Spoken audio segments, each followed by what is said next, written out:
What is up, obscure mic people? Bart coming at you. Shaking my head like this because I just did most of a video while realizing that I had my microphone muted in my recording software. Good times. Anyways, whatever. It's fine. We'll do it all over again. We'll do it live. We won't do it live. Donner. Been a while, Donner. They sent me over a couple things. The CV-1 Bluetooth audio receiver and the CV-2 wireless microphone system. The audio receiver I got overly excited about because I thought it was a transmitter that I could just like plug into my SM58 and then use that with my phone, Bluetooth.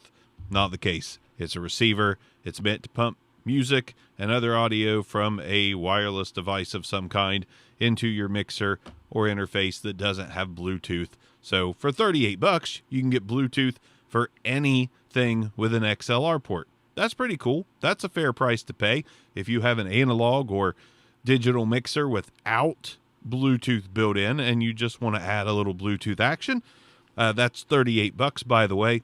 And in the CV-2 wireless microphone system for dynamics and ribbon mics, if it'll power a ribbon, $99. That is to suggest that this is a pretty good product because $99 is about the going rate for a good set of wireless microphone XLR adapters. Not great sets. There's more expensive out there, but I expect a lot from this. Now, since I wasted so much time recording before I actually got to record with sound, I'm going to show you what comes in the box of the CV-1, the Bluetooth receiver. Actually comes in a nice carrying case, which is really cool. USB A to C, little slot there cut out for the metal, all metal Bluetooth XLR adapter. I've got it paired to my phone. I held down the power button while searching for a new Bluetooth device, and as soon as it popped up, I let go of the power button. Linked right up, good to go. USB-C charging port on the bottom.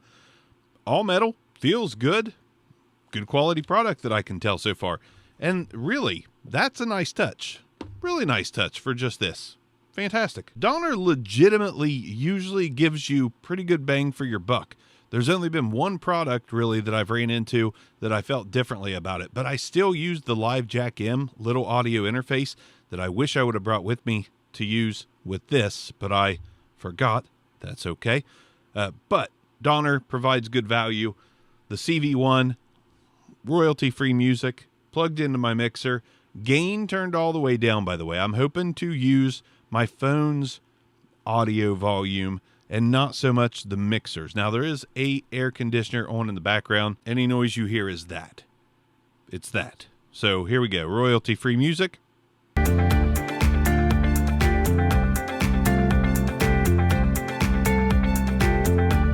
Quality's pretty good.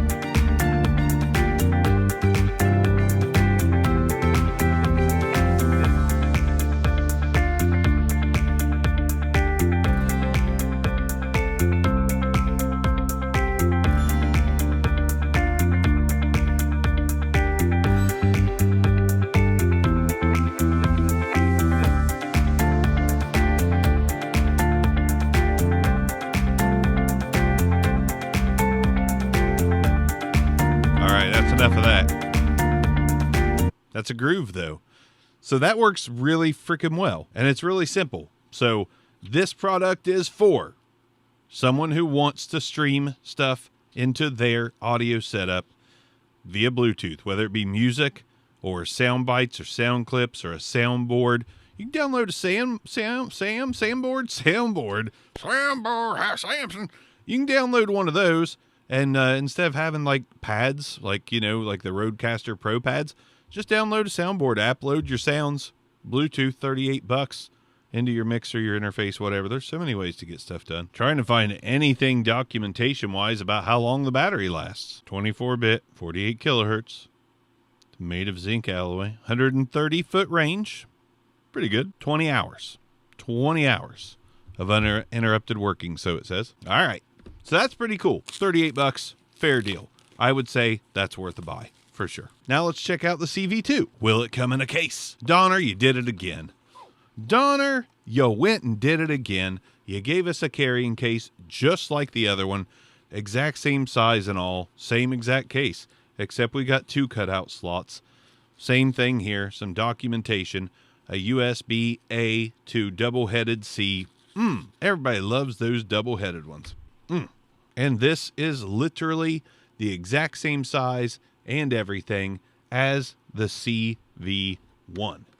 Everything's the same, except this is a transmitter and receiver, both in one. Great packages. I dig it, man. Get some specs on this stuff. 24-bit, 192, 5 milliseconds of latency, 100-foot range, 8 hours of battery life. 8 hours. So what I'm going to do here is I'm simply going to unplug my mic I'm using now, which is a Frankenstein creation. It's used to be a Bayer Dynamic M70X Pro something or other. Now it's not that at all. I'm going to power these on. They're blinking. They're solid. We have solid blue lights. Good to go. Now I'm going to take this, put it in my mixer. You're going to lose me, but it's going to be okay, I promise. Okay, so in my headphones, sounds like not good. There's some hiss, but it seems to be more in the headphones than anything.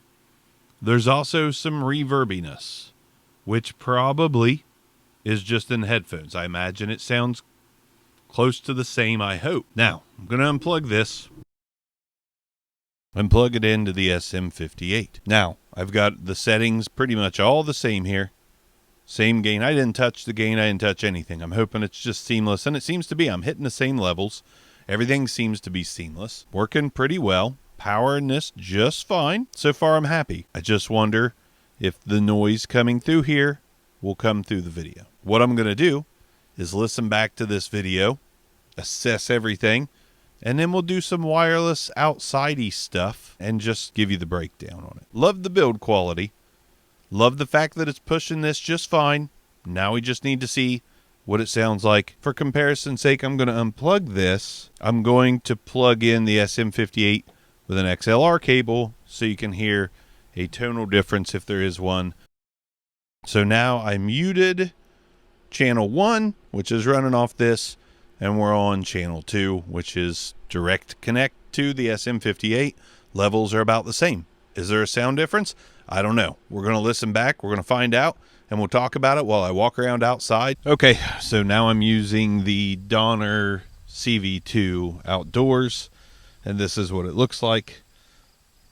We don't really care what it looks like, but this is me using the CV-2 outdoors. And inside, I felt that we definitely had a higher pitched hiss while using the microphone. The tonal difference was like minimal, but there was some extra noise. I don't know if it was enhancing the air conditioner noise or if it was actual hiss. So if there's hiss here, we know that it's this. And I've got my levels where they need to be. There's no volume adjusters on the XLR set itself. So now, you know, I'm running into this, the Signal XU1648. Gain is not all the way up. This is what it sounds like. I feel like the Bluetooth adapter worked really well. This I'm not sure of. I'm going to listen back, see if there's any high-pitch hiss. If there's not, I think this is worth a buy. I'm going to review that footage again and come back. All right, let's get straight to who this is for. So in the studio, the AC combined with what I'm going to say is, you know, a considerable amount of hiss. Not very usable, not good for studio use, but who's buying wireless XLR pieces for studio use when you're indoors? Nobody. So what I believe the use case is here is stage work if it is in an amateur capacity. Doing a local, you know, bar gig, this is fine. Going outside, run and gun, want to use a actual handheld dynamic microphone, it's fine. Nobody's going to notice that hiss unless they put on headphones or whatever, and that hiss is going to sound like ambience for the most part. So outdoors, amateur stage, $99, not bad. Not great. You know, this is where the whole dynamic wireless stuff comes into play. You know, I've yet to find a set that was just flat out quiet, but these are on par with the X5, so that's a good thing. They're a little cheaper than the X5. They go on sale more often. So for that matter, I think the Donner, I do love, absolutely love the build quality and the size profile.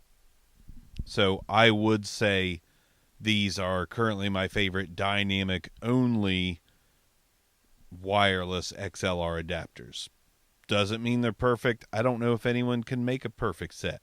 When they do, I want to check them out. These are pretty good. Build quality's excellent. No complaints here.